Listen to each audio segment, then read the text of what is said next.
మీరు కట్టారా? నెలకు ఎంత కట్టాలో చెప్పారా? నేను అదే అడుగుతున్నా. నేను 10 ఏళ్ళు ఎంత కట్టాలి మీరు? 2014-15లో మన బడ్జెట్ 68,000 కోట్లు. మేము మీకు ఇచ్చినాడు మన బడ్జెట్ 3 లక్షల కోట్లు.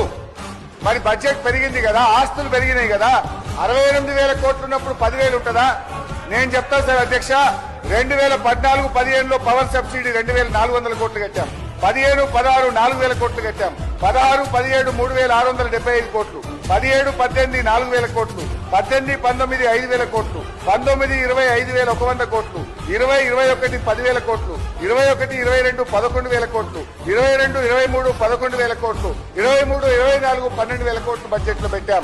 మేము చేసిన దాన్ని చెప్తుంటే ఆయన సభను తప్పుదో పట్టించే విధంగా ప్రయత్నం చేస్తుండు. We come well fully prepared. మీరు ఏది అడిగినా తప్పకుండా సమాధానం చెప్పేదానికి ప్రిపేర్ అయ్యి వస్తాం తప్ప మేము తప్పుదో పట్టించాం. వాస్తవాలే మాట్లాడటం తప్ప అవాస్తవాలు మీలాగా చెప్పాం. మీలాగా రాజకీయ ఉపన్యాసాలు ఏం స్ట్రైట్ గా చెప్తున్నాం. ఏమి కర్మరా, ఎంత తప్పు చేశాం. ఒక ఏదో భ్రమలో మార్పు అంటే భ్రమపడి వీళ్ళు గెలిపించామే. సింహాన్ని లోపల కూర్చోబెట్టి ఈ చిట్టెలుకల్ని పదవిలో కూర్చోబెట్టామే.